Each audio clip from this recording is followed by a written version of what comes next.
In this video, I'll discuss everything you need to know about the magic of compound interest. And we're starting right now. Hey guys, Elliot here. So I have no doubt you've heard of compound interest. In fact, it's rumored that Einstein himself said that compound interest is the eighth wonder of the world and that he who understands it earns it, he who doesn't pays it. Now, there's no real proof that he actually said that, and really the exponential function behind compound interest isn't all that complex to interest a theoretical physicist of his caliber, but that's besides the point. The fact is, this is a really important financial topic that you need to understand well because it can really benefit you or hurt you depending on what side of it you're on. The idea of compound interest is that interest you earn on, let's say, a savings account or an investment is rolled back into your balance to earn additional interest. So while you're earning interest on your original principal, you are also earning interest on accumulated interest. Time is, of course, a critical component of this. The longer the time period, the greater the positives or the negatives. Because of this, compound interest is a powerful force in finance, investing, and economics. It can magnify gains or expenses over time, and the consequences aren't always immediately apparent as the growth seems slow at first before really starting to add up. For that reason, people tend to shrug it off initially, which is of course a mistake. Now clearly the interest you can earn is a positive, but compound interest can also be a powerful force in the negative, such as when it's applied to credit card debt. Deferring interest payments on loans or credit cards means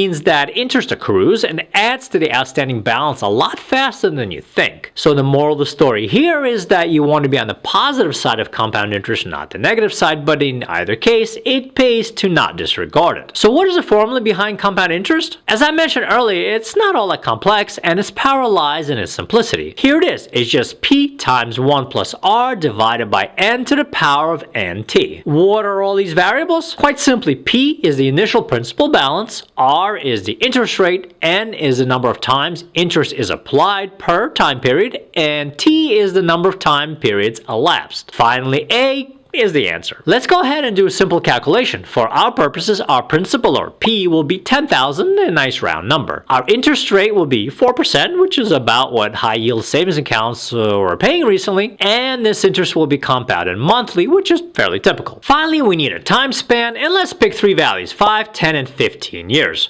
Here are the results. For the short 5-year time span, your $10,000 will now be $12,209. In 10 years' time, it will now be $14,908, and in 15 years, $18,203. That's almost double your original investment, and in fact, if you hang on for another 3 years for a total of 18, you will have easily doubled your money. That is the magic of compound interest. Now, if that doesn't impress you, keep in mind that you've never touched your principal amount and have never added to it. You left the money in the account and let the interest accrue and then gathered interest on the interest, in other words, compounded, with the rate of growth accelerating. In fact, after 30 years, you would have had over $33,000 in the account, or more than triple what you put in without ever adding 1 cent out of your pocket. So how do you use this information to benefit yourself? Well, if there was a key theme here, is that you shouldn't underestimate compound interest. In practice, this means always depositing your savings into money market or high-yield savings accounts, and always be wary of getting in debt, where it will accumulate and then accumulate some more. Also, understand that it takes time for the savings or losses to accelerate. This means stay the course if you're saving, but also don't ignore your debts, as they may seem small at first and easy to ignore, but they will spiral out of control swiftly due to, once again, the magic of you-know-what. Okay, that was a quick explanation of compound interest. As always, if you enjoyed this content, please do like and subscribe, and I'll see you in the next video.